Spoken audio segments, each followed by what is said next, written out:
I failed.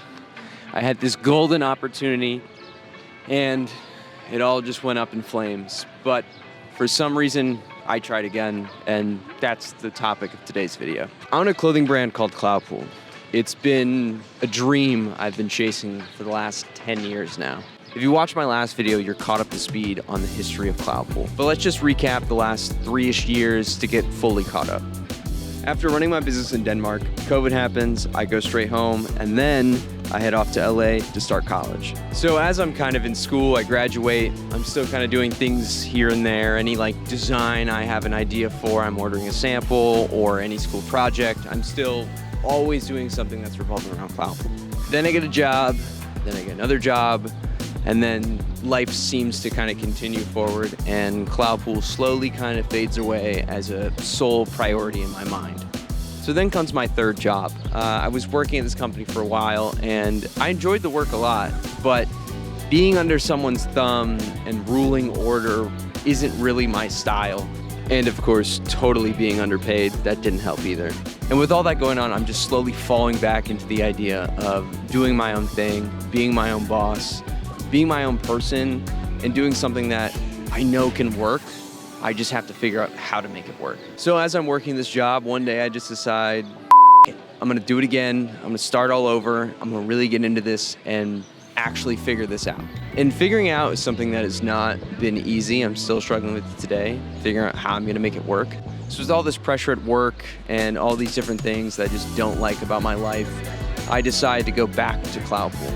I decide to say, I'm gonna do it. I'm gonna go for it. I'm gonna go all in, and I'm gonna make this work. So after, thinking about this long and hard, hating my job and just overall the stresses of life and feeling like I had this golden opportunity and it slipped out of my hands, I finally got over the failure and I went for it again. And I did it while I was working, which in hindsight was incredibly stressful. Basically my life was wake up, go to work, come home, Cloudpool, sleep, no more gym time, no more self-care, no more nothing, just fully focused on it. And the sleep part sometimes became all-nighters. All right, enough about that. Let's get into the design process of Collection 1. Like I said before, I was designing a lot at school and just here and there.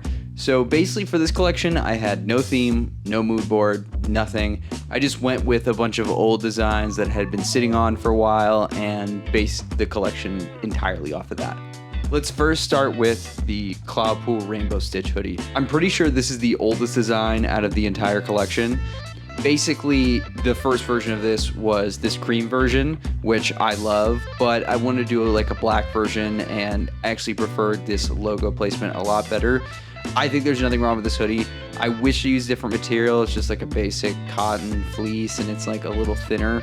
I like it a lot. It's a great hoodie, but I definitely would have went with French Terry on this one. Next, we have the hoodie I'm currently wearing, the Cloudpool football hoodie. Now, do I think pink was a good idea? Absolutely not. Before I go any deeper, let's talk about the Cloudpool design philosophy.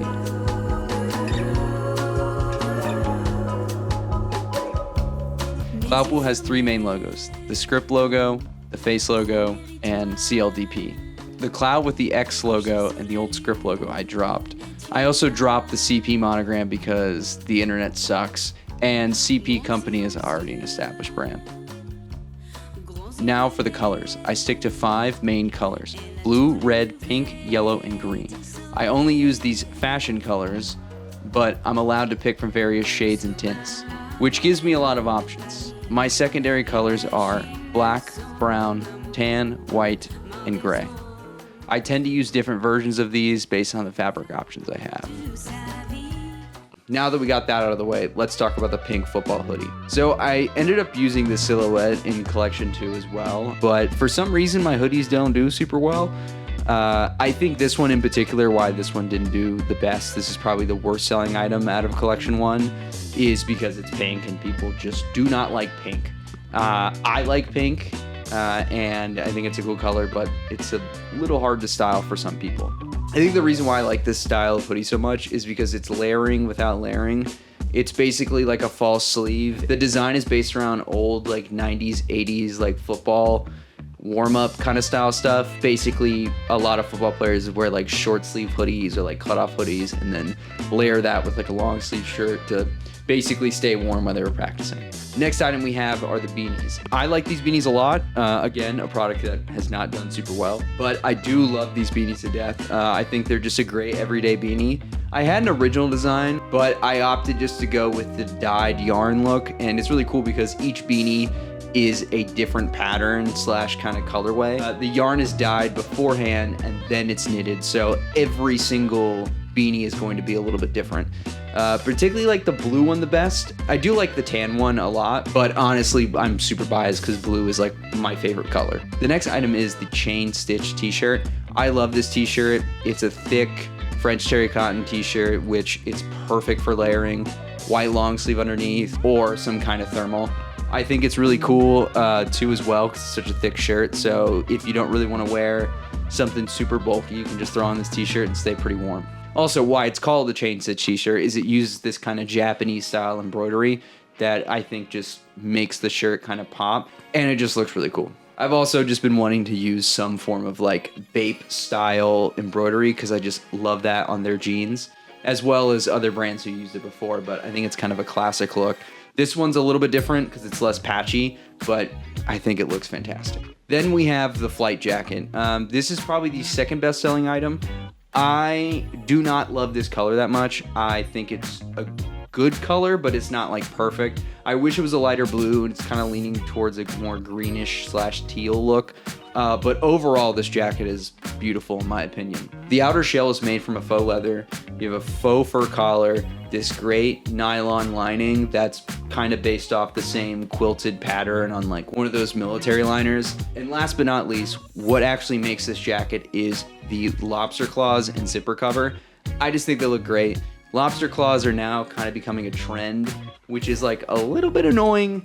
I did do this like probably a year and a half before it became like a thing. Now, I'm not saying like I invented the lobster claw, because this jacket is based off a Ralph Lauren jacket that I saw, and I just absolutely love that jacket. I wanted to kind of do my own spin on it. There's a lot of little details that make that jacket just perfect to me. Besides the color, I do wish I went with a lighter blue or just went like with a more royalish blue. And last but not least, the best selling item, the Cloudpool Star shirt. This shirt, I have like one big issue with it, and it's the fact that the stars aren't sewn down. It's kind of funny though, because a lot of people like that. They like that kind of fray look, but for me, it's not what I was going for. But overall, I do like this shirt a lot. One of the issues I had when designing this shirt is that it is a little bit too cropped, so I do have to wear like a larger size. I did fix this with the new versions of the star shirts.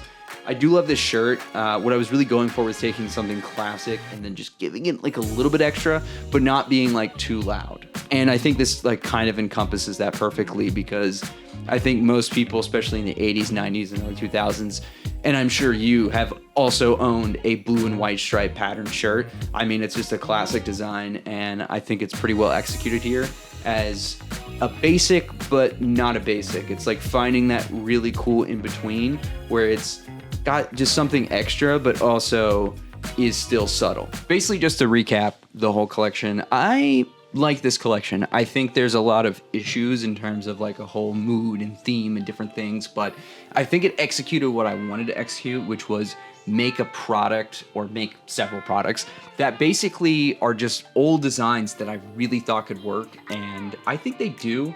Again, to half of owning a clothing brand, if you want to be honest, it's all marketing. I mean, I'm sure you've gone on Instagram, scrolled through a couple reels, and then you get an ad for a clothing brand and you go, oh god, this clothing brand's terrible. And then you click on their followers and you're like, wow, that is a lot of people following a terrible clothing brand. So it really does go to show you that it is all about marketing.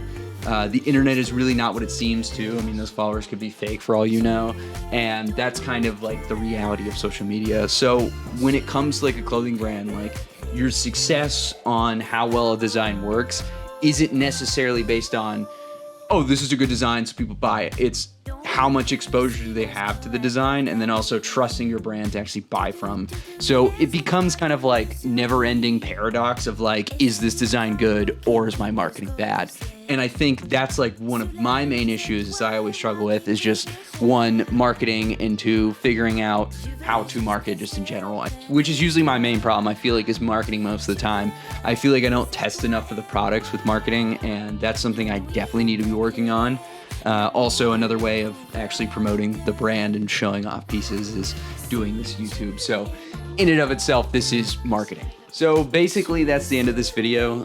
It's the second video. Hopefully I uploaded this in time. Knowing me, I probably didn't, but I appreciate you guys watching. The best way to support me is obviously subscribing, because then if I get 1,000 subscribers, I can actually make money off of YouTube, which would be really cool. Another great way to support me is just buying my clothes, cloudfulworld.com. Queuing it up somewhere here. And basically, yeah, that's the video 2.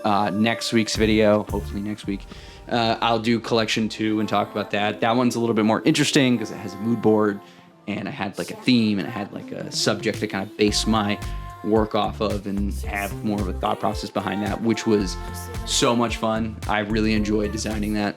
Collection 2, also collection 3, I enjoy designing a lot. But next week I'll do collection 2, talk about more about that, and give you a little bit more insight on my life. So yeah, that's basically it. So like, subscribe, comment. Let me know if there's like a particular video you want me to do, or if you have like a specific question on, you know, how I got started designing, or like what those processes are. I have like some cool YouTube video ideas that I want to tackle, especially too, like just designing new products and like going through the process of that with you guys. So, but first let's just get through these collection videos, and then I'll work with the other ones. So, all right, enough yapping. I'll talk to you guys later. All love.